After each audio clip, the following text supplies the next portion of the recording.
Shalom. Devosi Yosua pasal 7. Ayat pertama berbunyi demikian.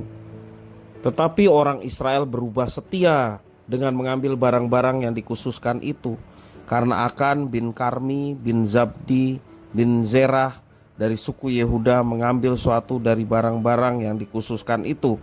Lalu bangkitlah murka Tuhan terhadap orang Israel.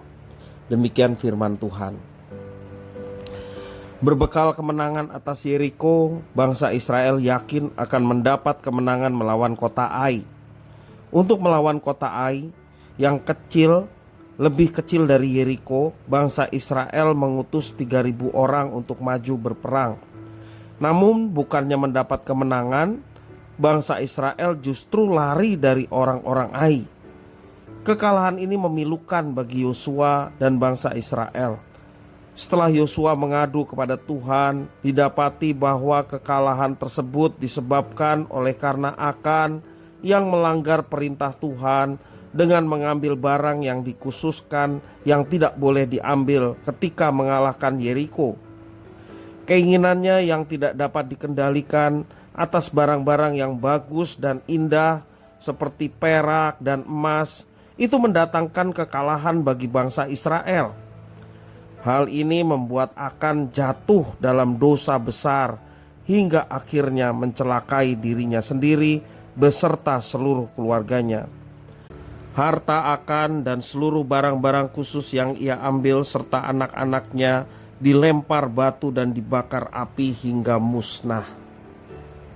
Firman Tuhan di dalam Yakobus pasal 1 ayat 14-15 berbunyi, tetapi tiap-tiap orang dicobai oleh keinginannya sendiri, karena ia diseret dan dipikat olehnya. Dan apabila keinginan itu telah dibuai, ia melahirkan dosa. Dan apabila dosa itu sudah matang, ia melahirkan maut. Digambarkan dalam firman Tuhan ini, seringkali keinginan-keinginan yang timbul menjadi pencobaan bagi diri sendiri.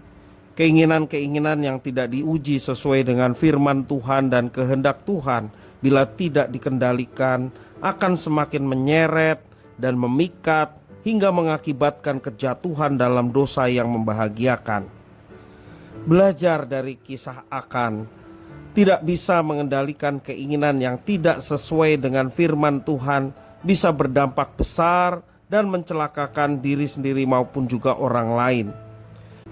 Memiliki keinginan tidaklah salah, namun kiranya setiap keinginan kita harus selalu diuji agar sesuai dengan firman-Nya, sembari terus percaya dan berserah akan kehendak-Nya.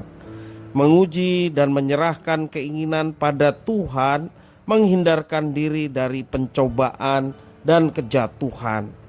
Mari kita senantiasa menguji setiap apa yang menjadi keinginan kita.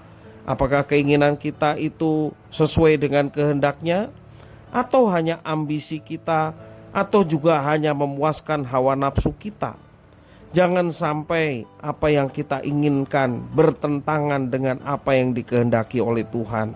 Dan percayalah, Tuhan tahu bahkan sebelum kita ucapkan di dalam doa, bahkan yang belum kita pikirkan, Tuhan tahu apa yang diperlukan dan dibutuhkan umat-Nya. Maka Dia akan memberikan tepat pada waktunya. Jangan keinginan kita menembus batas dari apa yang dikehendaki oleh Tuhan dan juga yang difirmankan. Tentunya semua itu seperti pengalaman Akan, mendatangkan dampak buruk baik Akan maupun orang-orang yang ada di sekitarnya. Marilah kita selaraskan keinginan kita dengan kehendak Tuhan.